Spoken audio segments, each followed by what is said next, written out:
Price card உங்களை பார்க்கல எனக்கு ரொம்ப சந்தோஷம். இன்னைக்கு ஞாயிற்றுக்கிழமை. ஸோ இன்னைக்கு வந்து ஹோஜான்ற ஒரு பகுதியில் தான் இருக்கிறேன்.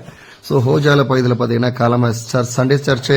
ஸோ குளிச்சு ரெடி ஆகி ஸோ என் சைடில் பார்த்தீங்கன்னா அது பாஸ்டர், ஸோ என் பிரதர். இதுக்கு முன்னாடி நான் இந்த பகுதிக்கு வந்திருக்கேன், ஹோஜாக்கு வந்திருக்கேன் 2023. திரும்ப 2026 திரும்ப இந்த இடத்துக்கு ஆண்டு வரதுக்கு ஒரு கிருபை எனக்கு வாய்ப்பு எனக்கு உருவாக்கி கொடுத்தாரு. ஸோ அருமையான மக்கள், நேசிக்கிற மக்கள். ஸோ இங்கே பார்த்தீங்கன்னா போடோ இன மக்கள் அதிகமாக இந்த கிராமத்தில் வாழ்கிறாங்க. ஸோ இங்கே சர்ச் ஒன்று இருக்குது. ஸோ அந்த சர்ச்சை தான் 2023 வந்து பிரசங்கம் பண்ணுற கிருபை எனக்கு கொடுத்தாரு. ஸோ அந்த சர்ச்சோட கேட் உங்களுக்கு தெரியுது. ஸோ இப்போ தான் அந்த டெவலப்பிங் ஏரியான்னு சொல்லலாம். இன்னும் டெவலப் ஆகும், இன்னொரு 5 to 10 இயர்ஸ்க்குள்ளாடி நல்லா டெவலப் ஆகிருந்த இடம். ஸோ என்னாலும் ஸோ இன்னைக்கு இந்த சண்டேயில் இந்த ஞாயிற்றுக்கிழமை இந்த பகுதிக்கு வர கண்டு கிருபை கொடுத்தாரு. அந்த ஆண்டுக்கு தான் நன்றி செலுத்தணும். ஸோ எனக்கு உள்ளுக்கு என்ட்ரான உடனேயே எனக்கு பார்த்தால பயங்கர சந்தோஷம். அது பழைய சர்ச்சு, அந்த ரைட் சைடில் பார்த்தீங்கன்னா பழைய சர்ச்சு. புது சர்ச் கட்டிட்டு இருக்காங்க பாருங்க.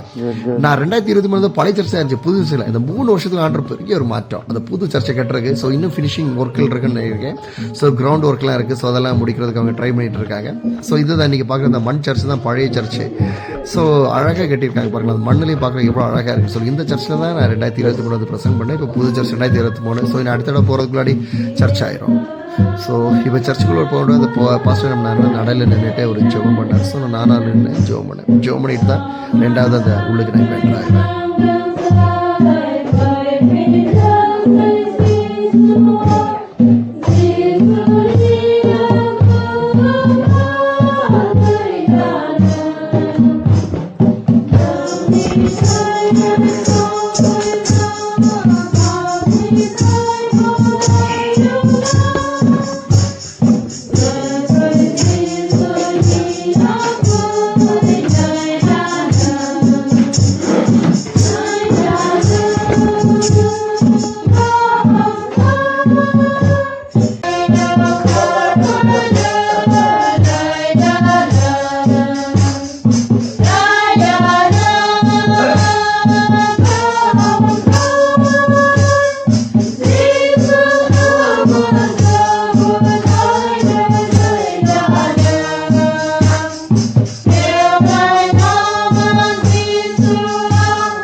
ஸோ ஆராதனை முடிந்த பிற்பாடாக சிலவங்க அவங்க வீட்டில் ஜெபம் பண்ண கூப்பிட்டுருந்தாங்க. ஸோ அந்த வீட்டுக்கு ஜெபம் பண்ணுறதுக்கு வந்திருந்தேன்.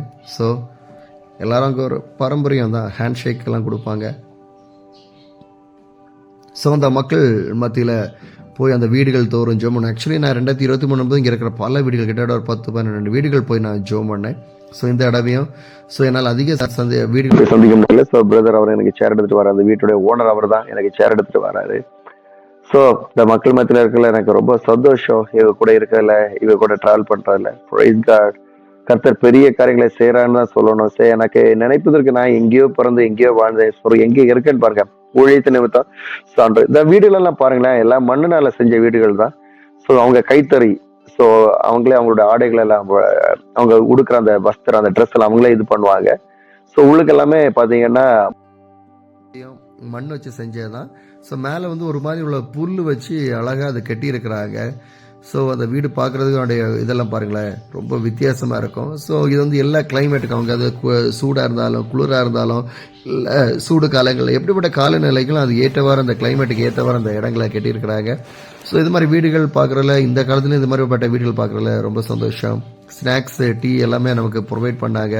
ஸோ அதை முடிச்சவங்க அவங்களுடைய வாழ்க்கையை குறித்து என்கிட்ட ஷேர் பண்ணுவாங்க. இவங்களுக்கு ஒரே ஒரு மகன் இருந்தான். அந்த மகன் வந்து ஆக்சிடென்ட்ல இறந்து போயிட்டான். அந்த வருத்தத்தை குறித்து என்கிட்ட சொல்லும்போது எனக்கு ரொம்ப வேதனையாக இருந்துச்சு. ஐயோ, தனக்கு இருந்த ஒரே ஒரு மகன் அதையும் இழந்துட்டாங்க. ரொம்ப வேதனைக்குரிய விஷயமா இருந்துச்சு. ஸோ அந்த மக்களுக்காக நான் திரும்ப ஜெபம் பண்ணேன். அவங்களுடைய நிம்மதிக்காக, அவங்களுடைய ஆறுதலுக்காக. பின்மாற்றம் அடைந்து போகக்கூடாது. இவங்க எல்லாமே இருந்த ஒரு பையன் தான். அந்த குழந்தை பார்த்தீங்கன்னா அந்த பையனோட குழந்தை தான். அந்த மனைவி விட்டுட்டு அந்த பையனோட மனைவி போயிட்டாங்க. இப்போ அந்த பேர குழந்தை. ஸோ இப்போ அதையும் இவங்க தான் பார்த்துக்கிறாங்க. ஸோ எதுக்கு சொல்ல வரேன்னா, ஒவ்வொரு இடங்களும் ஒவ்வொரு விதமான பிரச்சனைகள். ஸோ அதை முடிச்சிட்டோம். அதுக்கப்புறம் இன்னொரு வீட்டுக்கு வந்தோம். ஸோ இந்த வீட்டில் ஜோமெட்ரிக்காக வந்திருக்கிறோம். ஸோ நம்ம இடத்துல இருக்கிற மாதிரியே முருங்கை மரம். ஸோ இங்கே இருக்கிற மாதிரி எல்லாம் நம்ம சவுத்தில் என்னெல்லாம் பார்ப்பீங்களா இருக்குது. மாங்காய் மரம் இருக்குது, பலாப்பழ மரங்கள் இருக்குது, முருங்கை மரம். இன்றைக்கி பார்க்குறது அது முருங்கை மரம். ஸோ இந்த வீடுகளெல்லாம் பாருங்க, இங்கே இருக்கிற வீடுகள் எல்லாமே. ஸோ அதுக்கு பிறகு அந்த வீட்டுக்குள்ளாடி எல்லாமே மூங்கில் தான் அதிகமாக எல்லாத்துக்குமே யூஸ் பண்ணுறாங்க. இது மாங்காய் மரம். ஸோ அந்த ஒவ்வொரு இடங்கள்லையும் போகும்போது நம்முடைய சவுத்துடைய சில காரியங்கள் அங்கெல்லாம் பல இடங்களில் பார்க்கணும். இங்கே தென்னை மரம் கூட இருக்குது, இங்கே தென்னை மரம் கூட இருக்கிறது. ஸோ இந்த வீடும் அந்த மூங்கில் அந்த மண் வச்சு செய்த வீடுகள் தான். ஸோ நம்ம ஒவ்வொரு இடங்கள் போகும்போது அந்த மக்களுடைய மத்தியில் இருக்கிற அந்த வாழ்க்கை முறைகள், அவங்க பழகிற விதங்கள், அவங்க செய்கிற காரியங்கள் நம்மளால் பார்க்க முடியுது. ஸோ இதுதான் அந்த பாஸ்டர், அதாவது சீனியர் பாஸ்டர். என் கூட இருக்கிற ஜூனியர் பாஸ்டர், இந்த சீனியர் பாஸ்டர் வராரு. இவர் தான் இந்த பகுதியில் இருக்கிற சீனியர் பாஸ்டர். இவர் மூலமாக தான் இந்த பிரதர், இப்போ நீங்கள் பார்க்குற இந்த பிரதர் எல்லாருமே ரட்சிக்கப்பட்டது. ஸோ அதான் அவர் தான் சீனியர் பாஸ்டர். அந்த நிற்கிறார் பாருங்களேன், கை கொடுக்குறாரு. இவர் தான் அந்த சீனியர் பாஸ்டர். ஸோ இவர் மூலமாக நிறைய ஆண்டரை ஏற்றுக்கிட்டு இருக்காங்க. இவருக்கு ஒரு பையன், அவன் பெங்களூரில் இருக்கிறான். ஸோ இவருக்கு ஒரு மனைவி, அவங்க கொஞ்சம் பிரச்சனையில் இருக்கிறாங்க. ஸோ அதுக்காக தான் இந்த ஜோமோட்டருக்கு என்னை கூப்பிட்டுருந்தாங்க. அதனால தான் இங்கே வந்தேன். ஸோ இவர் ஷேர் பண்ணுறாரு எப்படி ஆண்டரை இவர் ஏற்றுக்கிட்டார், எப்படி ஆண்டரை பற்றி இவர் இந்த பாஸ்டர் சொன்ன மூலமாக இவங்க எல்லாமே. ஸோ இந்த ஒரு மனிதன் மூலமாக ஆண்டர் இவ்வளோ ஆத்துமக்களை கொண்டு வந்திருக்கிறது ரொம்ப பெரிய ஒரு சந்தோஷம். ஸோ தொடர்ந்து இது மாதிரி அநேக போதர்கள் கிராமங்கள் எழும்பணும். ஸோ இது மாதிரி சூஷியம் சொல்றது ரொம்ப பெரிய ஒரு விஷயம், ரொம்ப முக்கியமான விஷயம் இன்னைக்குள்ள காலகட்டத்தில். ஸோ இப்படி ஒரு மக்களை சந்திப்பில் ஆண்டனை கொடுத்த கிருபைக்காக நான் ஆண்டரை துதிக்கிறேன், ஆண்டரை நான் ஸ்தோத்தரிக்கிறேன். ஸோ ரொம்ப சந்தோஷம் அந்த மக்களை சந்திக்கிறதில்ல, அவங்க கூட இருந்து பேசுறதுலையும், அவங்க கூட இருந்த காரியங்களை சொல்றதுலையும். ஸோ அவருக்கு மனைவி இருக்கிறாங்க. ஸோ அவருக்கு கொஞ்சம் கண் பார்வை திடீர்னு பாதிக்கப்பட்டுடுச்சு.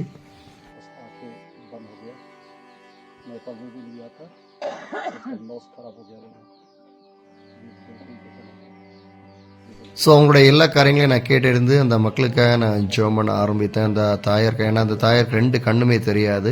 ஸோ அவருடைய பையன் பெங்களூரில் அவர் வேலை செய்கிறான். அவருடைய ஊழியங்கள் எல்லா காரியங்களுக்காக நான் ஜெபம் பண்ணேன். ஏன்னா நம்ம ஜெபம் பண்ணக்கு தான் நம்மளை ஒவ்வொரு இடத்துக்கும் கொண்டு போயிருக்கிற இந்த மக்களுக்காக நான் ஜெபிக்கணும்னு சொல்லிட்டு. ஸோ அற்புதங்களை எதிர்பார்க்குறேன், நீங்களும் ஜெபிங்க. இந்த அம்மாவுக்காக 2 கண்களும் தெரியாது, தொடர்ந்து நான் ஜெபம் பண்ணிட்டு இருக்கேன் ஒரு அற்புதத்துக்காக. திடீர்னு கண் பார்வை போயிடுச்சு. டாக்டர்ஸ் எதுவும் பண்ண முடியாதுன்னு சொல்லிட்டாங்க. அப்படி ஒரு பகுதியில் இருக்காங்க. அதை முடிச்ச பிறகு அடுத்த ஒரு வீட்டுக்கு வந்தோம். ஸோ இவருக்கு பார்த்தீங்கன்னா, இது என் பக்கத்தில் இருக்க பாருங்க, இவர் தான் அசிஸ்டன்ட் பாஸ்டர். 2023 வரும்போது குழந்தையே கிடையாது. ஸோ போன வருஷம் எனக்கு ஃபோன் பண்ணும்போது சொன்னார், பிரதர் நீங்கள் எல்லாம் ஜெபம் பண்ணி எனக்கு குழந்தை பாக்கியமே கிடைக்கல, எதுவுமே அற்புதம் நடக்கலை அப்படின்னாரு. அது கேட்கும் கொஞ்சம் வருத்தமாக இருந்துச்சு. ஃபோன்டே நான் ஜெபம் பண்ணேன். ஆனால் 2026 26வது வருஷம் 2026 வருஷம் நான் திரும்ப வரும்போது அவர் சொன்னார், என் மனைவி இப்போ 2 மாதம் கர்ப்பமாக இருக்காங்க. ஸோ ஆண்டவர் எப்படி பெரிய அற்புதத்தை செஞ்சுருக்கிறான்னு பாருங்களேன். ஆச்சரியமான காரியங்களை செய்கிற தேவன். ஸோ அவங்களுக்காக நான் ஜெபம் பண்ணேன். அதுக்கப்புறம் பார்த்தீங்கன்னா அவங்க ஒரு சாப்பாடு அங்கே உள்ளவங்க, இது ரொம்ப காரமாக இருந்துச்சு. பச்சை முட்டைகோஸ் அந்த இலையில வச்சு அந்த இதை வச்சு சுருட்டி சாப்பிடணும். ரொம்ப காரமாக இருந்துச்சு, சாப்பிட முடியல. பட் சாப்பிட்டேன், வேறு வழி இல்லையே, அது சாப்பிட்டு தானே ஆகணும். சாப்பிட்டேன் அதை. ஸோ பரவாயில்ல. ஸோ அங்கங்கே போகும்போது ஒவ்வொரு விதமான உணவுகள், அந்த உணவுகளை நம்ம சாப்பிட்டு தான் ஆகணும். ஒரு வழி Misol sana. Boro ni binaman diyan. Ha? Boro ni binaman diyan sana. Boro me mixer. Mixer sana. Hindi me mix. Hindi mix. माल को boro ni mahal boro ni नाम गया भी नहीं बली. इधर में चालू हो गया. बंद कर दो. हाँ ये लगे. एक कुटिंग जावे. Thank you. Yeah. Thank you. God bless you all.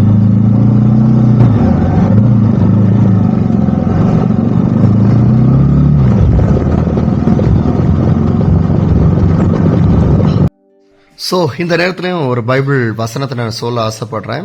லூக்கா 9:23 சொல்லுகிறது, இயேசு தம் சீஷர்களை நோக்கி, ஒருவன் என்னை பின்பற்ற வர விரும்பினால் அவன் தன்னைத்தானே வெறுத்து தன் சிலுவையை அனுதினம் எடுத்துக்கொண்டு என்னை பின்பற்ற கடவன் என்றார். லூக்கா 9:23. திரும்ப நான் வாசிக்கிறேன். இயேசு தம் சீஷர்களை நோக்கி, ஒருவன் என்னை பின்பற்ற வர விரும்பினால் அவன் தன்னைத்தானே வெறுத்து தன் சிலுவையை அனுதினமும் எடுத்துக்கொண்டு என்னை பின்பற்ற கடவன். ஸோ ஆண்டவர் தன்னுடைய சீஷர்களை பார்த்து சொன்ன ஒரு விஷயம், ஒருவனை என்னை பின்பற்ற விரும்பினால், அதாவது இது சீஷர்களை மாத்திரம் இல்ல, இயேசுவை யாரெல்லாம் பின்பற்ற விரும்புகிறீர்களோ நீங்கள் என்ன செய்யணும் பார்த்தீங்கன்னா, முதலாவது தன்னைத்தான் வெறுக்கணும். அதாவது இந்த உலகத்தினுடைய சிநேகங்கள், இந்த உலகத்தினுடைய காரியங்களை நீங்கள் வெறுக்க வேண்டும். அடுத்து வெறுத்தது மட்டும் அல்ல, தன் சிலுவையை அனுதினமும் எடுத்துக்கொண்டு, ஆண்டவர் ஒரு நாளை சிலுவை எடுக்க சொல்லல, அனுதினம், அந்த வார்த்தையை கவனிங்களேன், அனுதினமும் எடுத்துக்கொண்டு என்னை பின்பற்ற கடவான் என்று வேதம் தெளிவாக சொல்லுகிறது. இன்னைக்கு கிறிஸ்தவ வாழ்க்கையில் நம்ம பார்த்தோம்னா தன்னைத்தான் வெறுக்கிறதுல பார்த்தீங்கன்னா இன்னைக்கு ஆண்டவர் அதிகமாக வெறுக்கிற கூட்டம் தான் பெருகிட்டாங்களே தவிர உலகத்தை நேசிக்கிற கூட்டம் இன்னைக்கு அதிகமாக இருக்குது. ஸோ ஆண்டவர் சொன்ன உலகத்தை நீ நேசிக்காத, உலகத்துல நீ நேசிக்க பாவம் தான் உன் வாழ்க்கையில பெருகும். உலகத்தை ஒரு காலத்தில் நீ நேசிக்காத ஆண்டு நம்ம எவ்வளோ விஷயங்கள் ஆண்டு நம்ம கற்றுக் கொடுத்தாலுமே இன்னைக்கு அதிகமாக நம்ம உலகத்தை நாடி, உலகத்தை தேடி, உலகத்துடைய ஆசைகளையும் உலகத்துடைய இச்சைகளையும் தேடி தான் நம்ம போயிட்டு இருக்கோம். பரலோகத்தின் ஆசை குறித்ததும் கிடையாது, இயேசு கொடுத்தான ஆசையும் கிடையாது, இயேசு கொடுத்தான அன்பு இன்னைக்கு கிடையாது. ஆண்டு சொன்னார் சிலுவையை சுமக்கன்னு சொன்னார். சிலுவையை சுமக்க அது எப்படி அனுதினமும் எடுத்துக்கொண்டு என்னை பின்பற்ற கடவர். அப்ப பரலோகத்து ராஜ்யத்திற்கு உங்களை ஆயத்தப்படுத்தி கொள்வதற்கு ஆண்டு சொன்ன சில காரியங்கள் இது. ஆனா இன்னைக்கு நம்ம அதை கடைபிடிக்கிறதே கிடையாது. உலகத்துக்கு தான் நான் வாழ்வேன், உலகத்தின்படி தான் நான் இருப்பேன், உலகம் எனக்கு என்ன கற்றுக் கொடுக்கிறதோ அதுக்கு தான் எனக்கு கீழ்படுகிறேன்றதான் இன்னைக்கு நிறைய நம்ம வாழ்ந்துட்டு இருக்கனாலதான் நம்ம வாழ்க்கை இப்படிமாக இன்னறையில் நம்ம போயிட்டு இருக்குது. நல்லா கவனிச்சு பாருங்க, நம்ம எப்படிப்பட்ட ஒரு வாழ்க்கை இன்னைக்கு நம்ம வாழ்ந்து கொண்டே இருக்கிறோம். இயேசு சொன்ன மாதிரி, இயேசு தன்னுடைய சீஷர்களுக்கு கற்பித்த மாதிரி நம்ம இன்னைக்கு வாழ்ந்துட்டு இருக்கோமா, இல்ல உலகத்துக்கு ஏற்றவுடைய வாழ்க்கை அமைத்து கொண்டு இருக்கிறோமா? என்னோட பயணத்தை பாருங்களேன், எவ்வளவு கடினமான பயணங்கள். இந்த கடினமான பயணத்தை நான் ஏன் செய்யறேன்? அந்த சிலுவையை சுமக்கிறேன், அந்த அனுபவிக்கிறேன், அந்த வேதனையை நான் அனுபவித்து அந்த ஊழியத்தை செய்யறேன். நான் சிலுவை சுமக்காமல் ஊழியத்தை செய்யவே முடியாது. சிலுவை ஒரு பக்கமும் என்னோட ஊழியம் ஒரு பக்கம், என்னோட வாழ்க்கை ஒரு பக்கமா இருக்கக்கூடாது. சிலுவையும் என் வாழ்க்கையும் ஊழியம் இணைந்திருக்க வேண்டும். கிறிஸ்து இணைந்திருக்கிறார், பிதா குமார் பரிசுத்தாவியோடு இணைந்திருப்பதை போல நாமும் இணைந்திருக்க வேண்டும். சிலுவையோடு கிறிஸ்துவோடு இணைந்த ஒரு ஊழியத்தை நம்ம செய்யணும். அதுக்காக தான் நம்ம அழைத்திருக்கிறாரு தவிர மனம் போன வாக்குல வாழ்க்கையில வாழ்றதுக்காக அல்ல. ஏதோ நினைச்சு எப்படியோ வாழ்றோன்னு வாழ்ந்துட்டு இருந்தோம்னு நினைக்கலாம், அது வாழ்க்கையா இருக்கவே முடியாது. சோ நல்லா கவனிங்க, நம்ம ஆண்டு கூட நம்ம வாழணும்னு அப்படி நினைச்சோம்னா, அவருடைய சீஷனா நம்ம நினைச்சோம்னா அவருடைய சிலுவையை சுமக்குரலாக நம்ம இருக்கணும். உலகத்தை வெறுத்து சிலுவையை நேசிக்க வேண்டும்.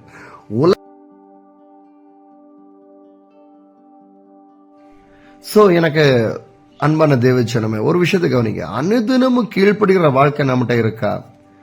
அனுதினமும் ஆண்டுக்காக கீழ்ப்படுகிறோமா? நம்ம வாழ்க்கையில எப்படிப்பட்ட வாழ்க்கையை நம்ம வாழ்ந்துகிட்டு இருக்கிறோம்? சிலுவை சுமப்பது என்பது நம்முடைய சொந்த வசதிகளுக்காகவோ இல்ல கௌரவத்துக்காகவோ கிடையாது. சிலுவையை சுமப்பது என்பது கிறிஸ்துவனுடைய சித்தத்தை அறிந்து அதன்படி செய்வதற்காக. அப்ப தினந்தோறும் அந்த கீழ்ப்படிதல் நம்மகிட்ட இருக்கணும். தினந்தோறும் அந்த சிலுவையின் அனுபவம் நம்ம வாழ்க்கையில இருக்கணும். அடுத்து பாத்தீங்கன்னா உண்மையான சீஷத்துவம், ஒரு உண்மையான ஒரு கிறிஸ்தவ ஒரு சீஷனாக நம்ம இருக்கணும். இயேசுவை பின்பற்றுவது என்பது அவர் அவர் வாழ்க்கையில் அவர் நமக்கு கற்பித்துக் கொடுத்த காரியங்களை நடந்து காண்பிப்பது தான் உண்மையான சிஷ்யத்துவம். என்ன அது? அவர் சொன்ன மாதிரியே நம்ம செய்யணும். பிலிப்பியர் 2ஆம் அதிகாரம் 8ஆம் வசனத்தை படிச்சாலும் சரி, 1 பேதுரு 2ஆம் அதிகாரம் 21 வசனத்தை படிச்சாலும் சரி, மனத்தாழ்மையா இருக்கணும், கீழ்ப்படியணும், அவர் சொன்ன காரியங்களை நம்ம செய்யணும், அவர் போட்ட பாதையில நம்ம நடக்கணும். அவர் இயேசு போட்ட ஒரு பாதை, நம்ம ஒரு பாதையா இருக்கக்கூடாது. இயேசு காண்பித்த பாதையில நடக்கிறல நம்ம இருக்கணும். அப்ப சித்தத்தை அறிந்து வாழ்வதற்காக தான் ஆண்டு வாழ்க்கையை நம்ம கொடுத்திருக்கிறாரு. மனம் போன வாழ்க்கை வாழ்றதுக்கான வாழ்க்கை நமக்கு கொடுக்கவே இல்லையே. எவரோட வசதியை பாருங்களேன், 2 சைடும் நீ பாத்தீங்கன்னா வயக்காடு தான், வயல்வெளிகள் தான். இப்ப இந்த வின்டர் சீசனால இங்க வயல்கள் கிடையாது, இது புற பண்ணுவாங்க. என்னுடைய லெஃப்ட் சைட் பாத்தீங்கன்னா அந்த வீடுகள், இந்த போடோ மக்களினுடைய, இந்த போடோ இன மக்கள் தான் அதிகமாக இந்த ட்ரைபல் பீப்புள், அவங்க இடங்கள் தான் இது எல்லாமே. அந்த மக்கள் வழியா தான் போயிட்டு இருக்கிறேன். ஸோ போடோ மக்கள் இனத்துல இன்னும் அதிகமான மக்கள் ஆண்டரை ஏற்றுக்கொள்ளணும். அதிகமான மக்கள் இன்னும் ஆண்டரை அறியாம இருக்காங்க. இந்த மக்களை இன்னும் ஏற்றுக்கொள்ளணும். அந்த மக்களுக்காக நம்ம ஜெபம் பண்ணணும் தொடர்ச்சியாக. ஸோ அதுக்காக தான் இந்த விஷயங்கள் எல்லாமே உங்களுக்கு நான் காமிக்கிறேன். ஸோ நான் ஆண்டருக்கு மட்டும் கீழ்ப்படியலைன்னா என் மனம் போக முடியாது. ஸோ என்னோட டிராவல் கூட எனக்கு கொஞ்சம் வேதனையா தான் இருக்குது. டிராவல் பண்றதுக்கு அவ்வளவு கஷ்டமா தான் இருக்குது. அந்த கிராமங்கள் எல்லாம் போகும்போது அந்த ரோடெல்லாம் அவ்வளவு வசதிகள் எல்லாம் கிடையாது. ஸோ ஆனாலும் அதை நேசிக்கிறேன். எனக்கு கை காலு குறுக்கெல்லாம் அவ்வளோ ஒரு வலி இருக்குது. ஸோ இது எல்லாத்தையும் தாண்டி தான் ஒவ்வொரு நாளும் என்னுடைய பயணங்களை நான் செஞ்சுட்டு இருக்கிறேன். ஏன் இவ்வளவு பாரத்தை எடுத்து நான் செய்யணும்? அந்த சிலுவையை சுமக்கிறேன்ல, நான் வாழ்ந்து காட்டணும் ஆண்டருக்காக. மனம் போன போக்கில் நானும் வாழ்ந்துட்டு இருக்க கூடாது, வாழ்ந்து காட்டணும் ஆண்டருக்காக. எப்படியாவது நான் இயேசுவை போல நான் இருக்கணும், இயேசுவை போல நான் வாழணும், இயேசுவை போல நான் நேசிக்கணும், இயேசுவை போல நான் ஊழியத்தை செய்யணும். அவர் எவ்வளவு கிலோமீட்டர்கள் நடந்து ஊழியங்களை செய்தாரு. வசனத்துல பாருங்களா, எரியோக்கு நடந்து போறாரு, கலிலேக்கு நடந்து போறாரு, எங்கெல்லாமோ நடந்து போறாரு. இயேசு நடந்து போய் ஊழியங்கள் செய்த இன்னைக்கு நம்ம செய்ய முடியாதா? பிரயாணங்கள் புறப்பட்டு போனோம். ஆண்டவர் அது கொடுத்த ஒரு பெரிய புறப்பட்டு போங்கள் சகல ஜனங்களே எனக்கு சீஷராக்கள். அப்படித்தானே ஆண்டவர் நமக்கு பெரிய காரியத்தை நம்ம கற்றுக் கொடுத்திருக்காரு. அப்ப ஆண்டவர் கற்றுக் கொடுத்த செய்யறதுக்காக தானே இன்னைக்கு நம்ம அழைக்கப்பட்டிருக்கோமே தவிர நம்ம சித்தத்தை செய்யறதுக்காக அல்ல. அப்ப ஆண்டவர் எதை நமக்கு சொல்லி இருக்கிறாரோ அது செய்யறதுக்காக தான் ஆண்டவர் நமக்கு ஒரு வாழ்க்கையை நமக்கு கொடுத்திருக்கிறார். அதை நன்றாக நம்ம உணர்ந்து கொள்ள வேணும். இன்னைக்கு மனமோன போக்கில் போய் இன்னைக்கு ஊழியத்தை இன்னைக்கு செய்யறதில்ல. ஆண்டவர் சொன்ன ஊழியம் ஒண்ணு, இன்னைக்கு மக்கள் செய்யற ஊழியம் ஒண்ணு அப்படின்ற நிலைமைக்கு இன்னைக்கு மாறி போயிடுச்சு. அப்ப இந்த சூழ்நிலைகள் எல்லாமே இன்னைக்கு மாறணும்னா அவருடைய சிலுவை சுமக்கவர்களாக நம்ம இருக்கணும். ஸோ இப்போ கிராமத்தில் இருக்கிறவங்கெல்லாம் யூஸ் பண்ற காரியங்களை பாருங்களேன். சொந்த மக்கள் மத்தியில் நானும் இருந்து அதை எடுக்கிறதுக்கு முடிஞ்சிச்சு. ரைட், திரும்ப டிராவலு. ஸோ திரும்ப பார்த்தீங்கன்னா இது ஒரு டேம் பகுதி. ஸோ சின்ன ஒரு டேம் தான், பெரிய டேம் கிடையாது, ஒரு சின்ன டேம் தான், சின்ன ஒரு ரிசர்வாயர் தான். ஸோ அதன் வழியா டிராவலு. ஸோ ஒவ்வொரு நாள் என்னோட பயணத்தை பார்த்தீங்கன்னா ஆண்டவர் கொண்டு போற அந்த ரூட்ஸ் எல்லாம் பார்த்தீங்கன்னா ஆச்சரியமா இருக்கும். சில நேரம் கேட்ப ஆண்டவர் எதுக்கு இந்த ரூட்ல ஆண்டவர் கொண்டு வரீங்கன்னு பார்த்தீங்கன்னா ஆண்டவர் ஏதோ ஒன்றுக்காக தான் இந்த பகுதியில் கொண்டு வருவார்.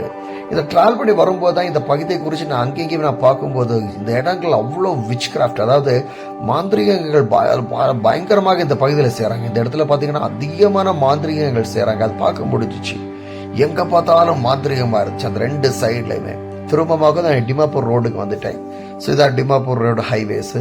ஸோ ரொம்ப கேர்ஃபுல்லாக நான் என்னோட ட்ராவலை நான் செய்யணும். எதுக்கு நான் செய்யணும்னு பார்த்தீங்கன்னா, ஸோ டிமாப்பூரில் வரும்போது இன்னர் லைன் பெர்மிஷன்ஸ் தேவைப்படுது, போலீஸ் செக் போஸ்ட் இருக்கும், ஸோ என்னோட பேப்பர்ஸ் எல்லாம் காமிக்க வேண்டியது இருக்கும்.